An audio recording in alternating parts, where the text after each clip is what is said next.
रामपुर नाम का एक छोटा सा गांव था। उस गांव में कोमल नाम की छोटी सी लड़की अपने परिवार के साथ रहती थी।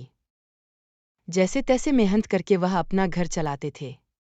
कुछ ही दिन पहले ही कोमल का एक स्कूल में दाखिला हुआ था। कोमल बहुत खुश थी। फिर एक दिन कोमल अपने पिता को बोलती है, पिताजी, आपने मेरा स्कूल में दाखिला तो करवा दिया है, लेकिन मेरे पास बैग ही नहीं है जिसमें मैं अपनी पुस्तक रखकर स्कूल जाऊंगी।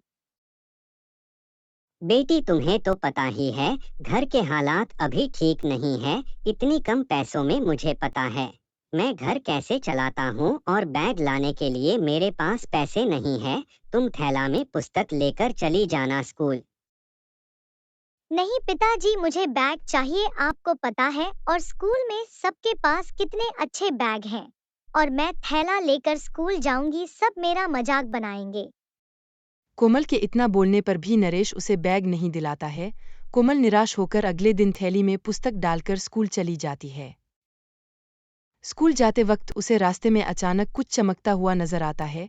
कोमल उसके पास जाती है तो देखती है वह एक नया बैग था। कोमल उस बैग को देखकर बहुत खुश हो जाती है और मन ही मन सोचती है, यह इतना खूबसूरत बैग किसका है? किसने यह यहाँ पर छोड़ दिया, इतने सुंदर बैग को?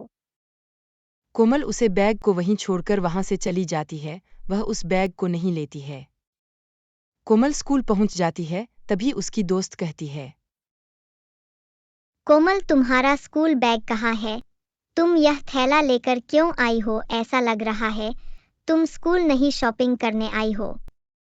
मैं यहाँ पढ़ने आई हूँ। पढ़ने के लिए पुस्तक का होना जरूरी होता है, जो कि मैं लेकर आई हूँ, जिससे यह फर्क नहीं पड़ता कि मैं पुस्तक किसने लाई हूँ। कुछ देर पढ़ने के बाद कोमल के स्कूल की छुट्टी हो जाती है। कोमल उसी रास्ते से उदास होकर घर जा रही होती है कि अचानक उसे एक आवाज सुनाई देती है और वह रुक जाती है। रुको ए लड़की, तुम इतनी उदास क्यों हो? क्या बात है? तुम तो वही बैग हो जिसे मैंने सुबह देखा था। तुम बोलते भी हो, लेकिन मैंने तो आज तक किसी बैग को बोलते हुए नहीं देखा। घबराओ नहीं, मैं एक जादुई बैग हूँ। आज सुबह तुमने मुझे देखा फिर भी नहीं लिया, क्यों? मेरे पिताजी ने मुझे सिखाया है कि रास्ते में कोई भी चीज मिले उसे मत लेना, यह अच्छी बात नहीं होती है। तुम मुझे अपने घर ले जा सकती हो। अगर तुम नहीं ले जाओगी तो मुझे कोई और ले जाएगा। मैं किसी और के पास नहीं जाना चाहती हूँ। कोमल बैग में थैला डालकर बैग को अपने साथ घर ले जाती है। वह बहुत खुश भी होती है क्योंकि उसके पास बैग नहीं था, उसे वह मिल जाता है। कोमल बैग लेकर घर पहुंच जाती है, तभी उसके पिताजी कहते हैं, बेटी कोमल, तुम्हारे पास तो बैग नहीं था। यह बैग तुम कहाँ से लेकर आई हो? पिताजी, मुझे यह बैग रास्ते में मिला था। पता है आपको, यह जादुई बैग है। अच्छा, यह जादुई बैग है? ऐसा कुछ नहीं होता है, समझी पागल।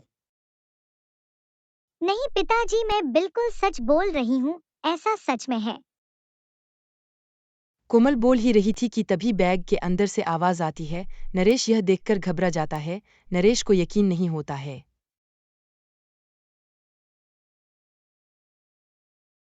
अगले दिन जब कोमल स्कूल जाती है तब उसकी दोस्त सोनिया कहती है, अरे कोमल, तुम्हें रातों रात यह नया बैग कहाँ से मिल गया? यह तो बहुत सुंदर है। यह बैग मेरे पिताजी लाए हैं। बाजार से ज्यादा मत देखो, मेरे बैग को नजर लग जाएगा। क्लास में सबकी नज़र कोमल के बैग पर ही थी। सबको कोमल का बैग बहुत पसंद आया।